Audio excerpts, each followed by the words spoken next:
Today we are going to talk about gearing because it is one of the biggest fallacies, I think, that, fallacy is the right word, but it's the biggest misconception that a lot of cyclists seem to have stuck in their head. Seems to be around gearing. Now, I say misconceptions, and the reason it's not really misconception, it is a word which we will probably work out by the end of this video, but maybe not. So, in the good old days, there were the 11 to 20 something, sometimes people had a 12 to 20 something. That something was typically a 23 or a 25. And I'm talking about, when cycling was actually something you could do and lots of people did it. And that's what this is, which you can see from a size point of view is all very good.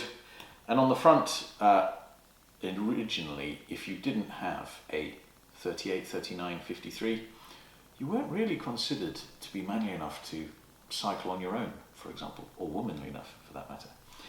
However, things are changing, and they need to. And the reason for that is, if you have a look at things like Di2 stats, which is a page that lets you collect the stats from Di2, electronic Shimano shifting, it tells you a tale which I first really had strike me when I was watching the 2012 Olympics. And I've been mulling these things over for quite a while, but in the Olympics I went to the Box Hill that I've been up many, many times, as you have seen from another video, which you should click on if you haven't seen. And the big thing that struck me, obviously, is that these pros, who were already quite a way in, went, not only did they go 10 times up Box Hill, but they went up Box Hill 10 times at over 30 kilometers an hour. Now, in our little group, there are the elite called the sub 6 and the sub 7, who do Box Hill, the 2-point-some kilometers, in less than 6 or 7 minutes. And they are touching 20 kilometers an hour, I think. I do it slower than that. We won't go into that detail at the moment. That's, far too many average watts would be needed for 7 minutes, 8 minutes, 9 minutes, something like that.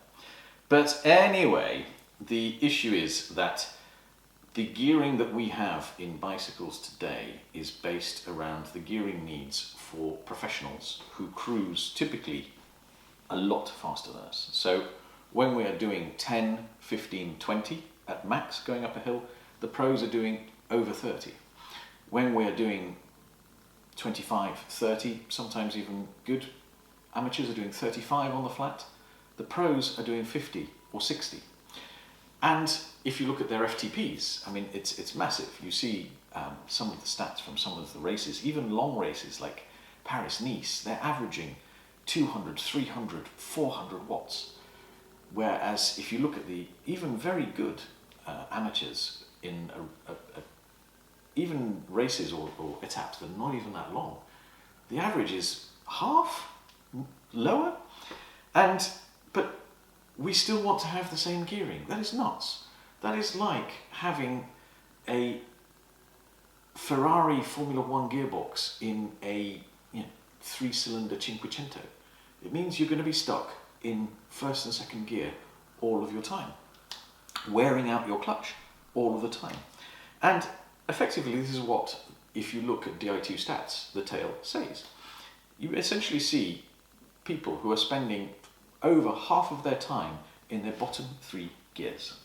Here we have a sample file from Di2 stats, as I referred to in the video, and we're using this because you can publicly see this. It tells a very similar story to many cyclists, give or take, some differences in power, etc. But as we were saying, this is a nice as well because it's a long ride. You can see that the average power is a lot less than you would be seeing from a pro. And what is very interesting is, apart from the fact of how long people are, or this file sees you spending in the smallest ring, which we pretty much agree you could probably get away with just using that 40T ring. But even if you're using that 39 or 40T ring, you have a look over here and you can see that nearly 40% of the time is spent in the 3928, which we're assuming is the smallest cog that they have. The next most amount of time is 7, or just under 8, sorry, and that is in the next smallest gear, which is the 3925, and then the next one is in the 3923. And guess what? The next one is the 3921. Now we can see that there is also a 5328, and that, I think, is a bit of an anomaly. It's a very small amount, but I mean, it's basically people using different gears for a different purpose, but in reality, it's probably because there's a too big a jump between the 39 and 19 and the 39 and 21, and so they're using that one. But you know, honestly, they could have carried on in those gears. But back to what I was saying, the smallest three gears are representing way over half the amount of time spent on the bicycle. And if we look at it here, I mean, it literally shows the whole story. Here we can see how long people are spending in these bottom 3 or 4 gears. It is literally the entire journey. You then have little spurts which are in the top gear, but if you look at how much time is actually spent in the top gear, which is the 5311, it is the minimum amount of time. So that top gear that you need is, I mean, it is literally needed for such a small amount of time. But you can achieve that with the overdrive and other cassettes that I'm going to show you in the rest of this video. Stupid. So the solution to that, there are various ones. In reality, what it really needs that we need to do is have a gearing of around a 20 or a 30. Yes, you heard it. Mountain bike gearing on the front of a road bike. If we look at gearing, and I've done this 3 ways, right? In the video so far, I've alluded to average power and the speed going up a hill and the speed on a flat. And the aim here is just to show you that they are broadly the same, but to get a real average, I think we need to use power, right? Because at the end of the day, power is what will determine a real like-for-like, because the actual speed that you go could mean that you're overexerting yourself in a certain situation or underexerting yourself in a different situation. But let's do all 3, right? So I've done the power of a pro. So I've taken the Paris-Roubaix from last year. There were Strava stats. Some of those, one of the riders was actually a lot higher than this, but I think to get a mean average, I took one of the riders was 304 watts, so I've taken 300 watts, right? And then I've had a look at, and I've been pretty generous here, I've had a look at my stats from people that I know, and a really top amateur, I mean, and I'm being very generous here, giving them 200 watts average over 6 or 7 hour ride, right? I mean, this is highly competitive. This is like doing the Ironman plus of your year. But the average amateur then 175, and again, I think I'm being pretty generous here, and fat lad at the back, again, I am being generous, 150 watts. Now, I'm going to share this so you can, if you ask me in the comments, but later at some point on my blog, I will share this on Google Docs, so you can go and plug and play with the figures and prove me wrong. Give me other stats. I don't mind. I'm open to disclosing sources, etc. But the figures that made me come up with this were the Strava stats that I saw from various races, including Paris-Roubaix and the Box Hill, and watching the 2012 Olympics, seeing people come past the end of my road at 50, when I know, when we've been riding along that road, 35 is when my friends are going for it on an average day, or average amateur would be doing about 30, and fat lad at the back, which is a British term, I think, British English term. There's even a clothing company with that name for the reason.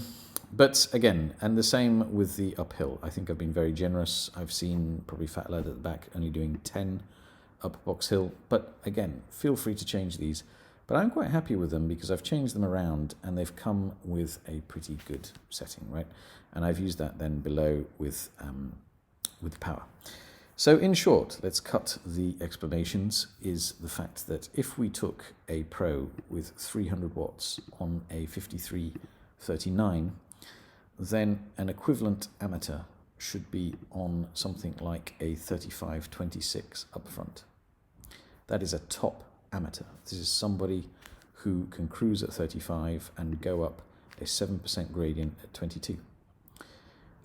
I can't imagine any amateur going for a 35-26 up front, but it gets even worse, right? When we get to fat lad at the back, or even the average amateur who can cruise at 30 for 6 or 7 hours, which is not that many. We're looking at a 30-20, like I said in the video earlier. That's not good. It really isn't good. And so that's on the chainring, right? If we just change the chainring. If we go to the cassette, and I've deliberately taken the Pro, who can do 300 watts for 6 or 7 hours, having the 1125. And the reason I did that is that constantly I hear the most annoying cyclists saying that they won't, when people are running an 1128 or an 1132, that they would never be seen dead running more than an 1125 or an 1123, because that's what the pros do. It's like, well, you're not a pro, you moron. But anyway, that aside, let's say that the 1125, I'm being mean to the morons. A top amateur, this is somebody who can cruise at 35 on the flat and climb a 7% gradient at 22, should be running a 1738 cassette if they still stay on a 5339. And it gets worse, right? If you get to an average amateur, again, this is somebody who is very, very good. This is probably somebody doing 10 to 15 hours a week of training.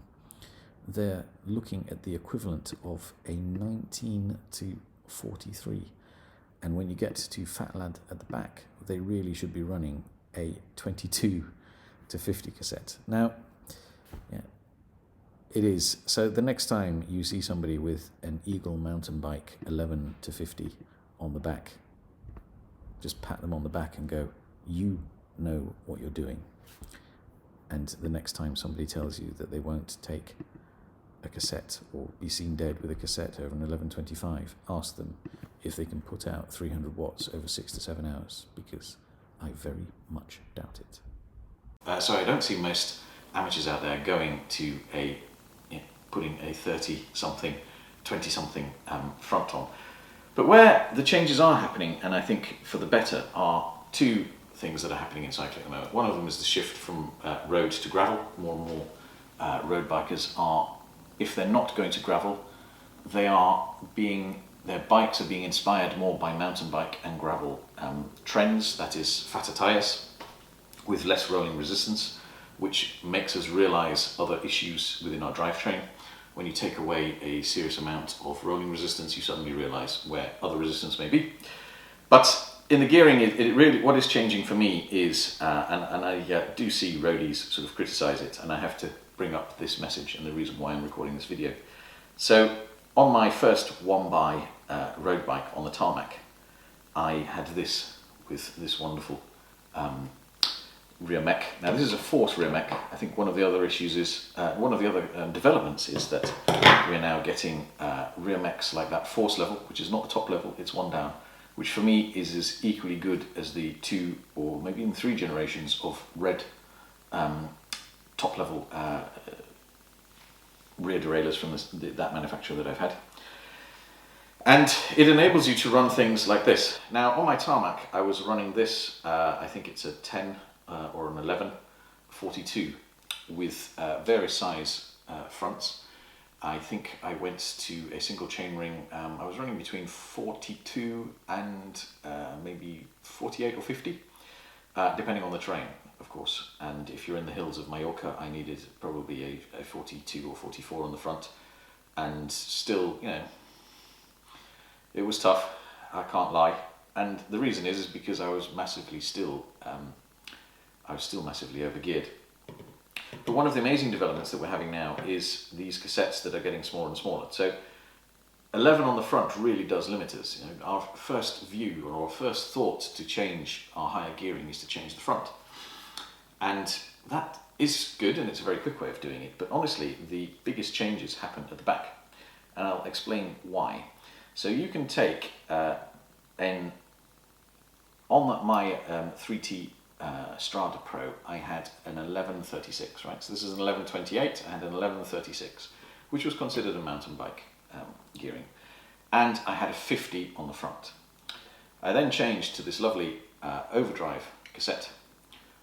Sorry, this is the bailout from 3T, which is a 932. And with a 40, I think it was a 44 on the front. I'll put this in the comments or edit this with what exactly the numbers are. But I was able to get the same gearing plus some of the gears. And what I'm running now at the moment is, when I'm on the flat, I usually run only a 40 something on the front instead of a 50 something. And I'm running 9 to about 30 some cogs instead of 10 or 11 to 42. Now, I'm sure you can see the difference that is coming. When you are running this 10 teeth less, with the front 10 teeth less, on a very short chainstay, which is another development in mountain biking, we've all worked out that short chainstays are good. The crossover is a lot better. And so you end up with a much better ratio of much better gears, and you can also put a cassette on the front, or sorry, a chain ring on the front that's more adequate to the situation. So I suppose this still allows you to put, you know, a nice big 40 something on the front for the race days when you're race strong in July. But it does allow you to put the wimp out gear on your bike when you're going to do a massive stage. Like, for example, when I do Sacalobra every year in Mallorca, sometimes twice a year if I'm very lucky, touch wood, again. I get ridiculed, of course, for putting a very small gear. I either have a very large, what I'm ridiculed as a dinner plate on the back, or I have, you know, a spinning plate on the front. But, you know, that those laughs that you hear at the beginning are then quietened down quite significantly when you're climbing for in my case, the best part of an hour. Some people it's down to probably half an hour. But when you're climbing out of that, port for all of its 8 and 9 kilometers and the best part of 1,000 meters of ascent, then you're kind of glad of getting the proper gearing. So I'm going to go back to those stats from Di2 to just emphasize how badly overgeared we are, and put into your head the next time that you're buying a bicycle or upgrading your gearing, to really give a thought to the benefits of one buy, in that it allows you to really get to grips with the cassette without people necessarily taking much notice. That's a top tip for you. But also it just makes you think more about your gearing and take a step back and go, hang on, why am I putting a Ferrari Formula 1 gearbox in a Cinquecento 3-cylinder, 50 horsepower or whatever it is, car? It's absolutely nuts. We do have a sport that's steeped in tradition, but it doesn't mean you have to be an idiot about it. Change your gearing, get fewer injuries. Since I've changed this gearing, I have not had a cycling related injury. Full stop. That is it. I think everybody knows how frustrating as an amateur it is to have an injury. So I hope you like this video. If you do, I'm going to be trying to do one of these about a week. It's probably not going to necessarily be every week, because I need to typically think of something to say rather than just sit here and drink coffee. If I've drunk my coffee throughout it, you probably know it's a light week on news. But yeah, I hope you enjoy it. Remember to subscribe and check on that little thumbs up if you did like it. And yeah, see some more of my ramblings and getting my fingers dirty.